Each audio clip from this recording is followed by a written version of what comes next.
Malam itu, hujan turun dengan derasnya. Langit hitam pekat tanpa bintang, hanya sesekali disinari kilat yang menyambar. Angin berdesir melalui sela-sela rumah tua di ujung desa, seolah membisikkan sesuatu yang menakutkan. Di dalam rumah itu, seorang anak perempuan berusia 10 tahun, Nadia, terjaga dari tidurnya. Ia mendengar suara aneh dari luar kamarnya.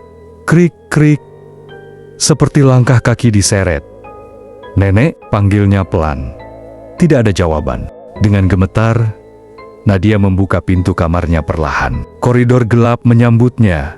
Hanya diterangi cahaya redup dari lampu minyak di ruang tengah. Tok, tok, tok. Suara ketukan berasal dari jendela. Nadia menoleh. Dan di balik tirai yang tertiup angin, ia melihat bayangan hitam seorang lelaki bungkuk dengan kepala tertunduk, menatapnya dengan mata putih bersinar. Kakek, teriaknya. Tapi sudah terlambat. Bayangan itu menghilang, dan sesuatu yang dingin merayap di punggungnya. 20 tahun kemudian, Nadia, kini seorang wanita berusia 30 tahun, harus kembali ke desa kelahirannya, Desa Suragi. Setelah menerima kabar bahwa neneknya meninggal secara misterius, "Kau tidak perlu pulang, Nadia. Itu tempat sial," kata ibunya melalui telepon. Tapi Nadia bersikeras. Ia merasa ada yang tidak beres. Neneknya, seorang wanita kuat dan sehat, tiba-tiba ditemukan tewas di belakang rumah dengan ekspresi ketakutan yang mengerikan. Saat mobilnya memasiri gerbang desa, udara terasa lebih dingin. Desa Suragi masih seperti dulu, terpencil, sunyi, dan dipenuhi bisik-bisik tentang si bungkuk. "Kau harus berhati-hati, Nat," kata Rudi, teman masa kecilnya yang menjemputnya. "Beberapa orang bilang mereka melihat dia lagi." "Siapa?" tanya Nadia. Rudi menunduk. "Setan bungkuk." Nadia memasuki rumah neneknya yang sudah berdebu. Banyak kenangan masa kecil yang kembali, termasuk malam ketika ia pertama kali melihat si bungkuk. Di loteng, ia menemukan sebuah buku harian neneknya. Tertulis, mereka membunuhnya, tapi dia tidak pernah benar-benar pergi. Setiap malam, dia berjalan di sekitar rumah, mencari mereka yang bersalah. Saat membaca itu, lampu tiba-tiba padam. Krik, krik, suara itu kembali. Nadia berbalik, dan di sudut gelap, sosok hitam itu berdiri, tubuhnya bungkuk, kepalanya miring, dan senyumnya menganga hingga ke telinga. "Aku menemukanmu," bisiknya. Malam itu, Nadia terjebak dalam mimpi buruk. Setan bungkuk mengejarnya di setiap sudut rumah. Ia melihat banggen-beanggen masa lalu neneknya berlari ketakutan, suara jeritan, dan darah di lantai. Rudi datang membantu, tapi sudah terlambat. "Dia ingin balas dendam," kata Rudi. "Dia mati karena dikhianati."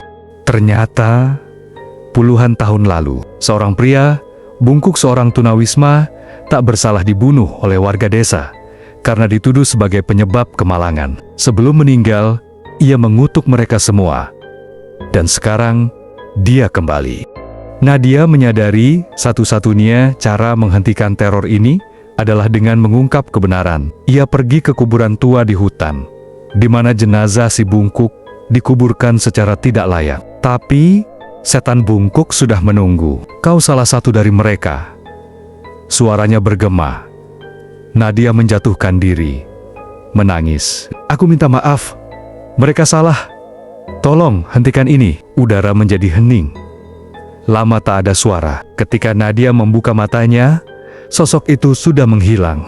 Nadia pikir semuanya berakhir setelah ia memohon ampun di kuburan si bungkuk. Tapi Desa Suragi masih menyimpan rahasia yang lebih gelap. Suatu malam, Rudi menghilang. Tak ada jejak. Hanya pintu rumahnya terkunci dari dalam dengan goresan panjang di kayu seperti cakar. Warga desa berbisik, dia diambil si bungkuk.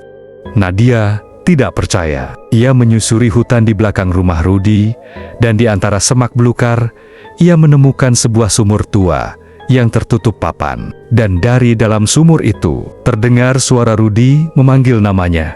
Nadia memberanikan diri membuka papan sumur. Bau busuk menyergapnya. Dengan senter, ia menyinari ke dalam dan jantungnya nyaris berhenti. Rudi tergantung di tali. Matanya kosong. lidahnya terjulur. Tapi yang lebih mengerikan di belakang mayat Rudi, sosok bungkuk itu merangkak di dinding sumur seperti laba-laba. "Kau seharusnya tidak kembali," bisik si bungkuk. Nadia menjerit dan berlari. Tapi tanah di sekelilingnya tiba-tiba berubah menjadi tenggen-tenggen mayat yang mencengkeram kakinya. Nadia terjatuh. Saat ia hampir diseret ke dalam sumur, seorang wanita tua muncul. Mbah Surti, dukun desa yang selama ini bersembunyi.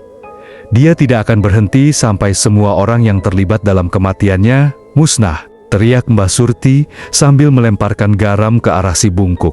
Sosok itu menjerit kesakitan dan menghilang dalam asap hitam. Mbah Surti menarik Nadia.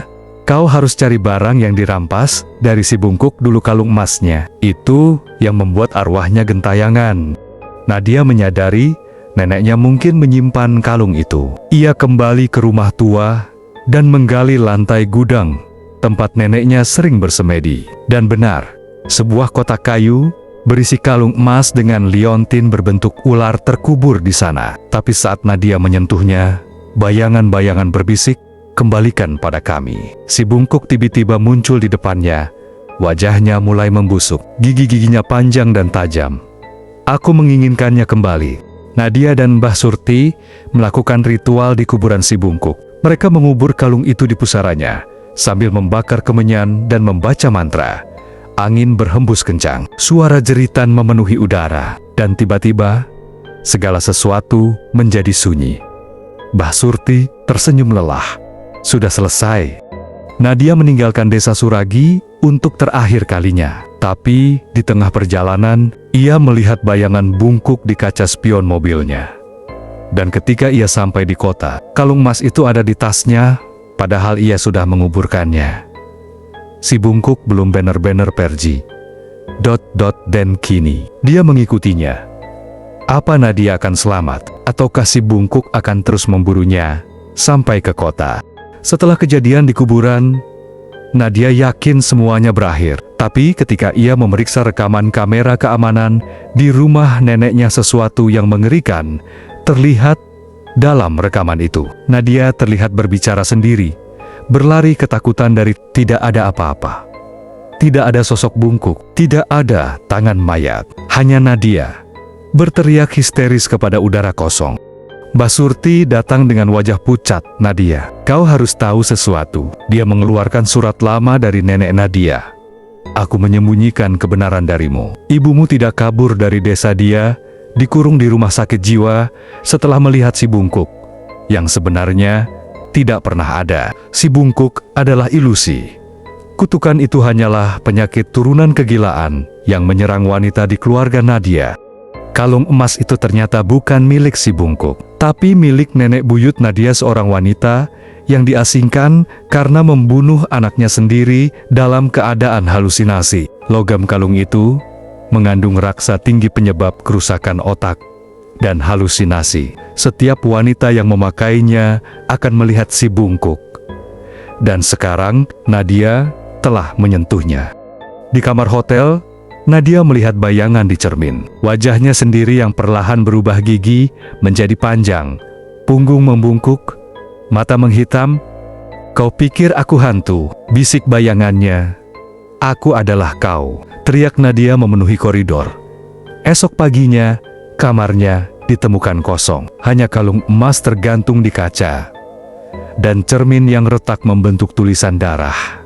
"Aku telah kembali." Tahun berikutnya, seorang backpacker datang ke desa Suragi. Warga berbisik, "Jangan ke sana.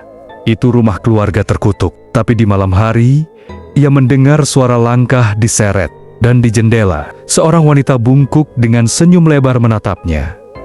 Persis seperti Nadia.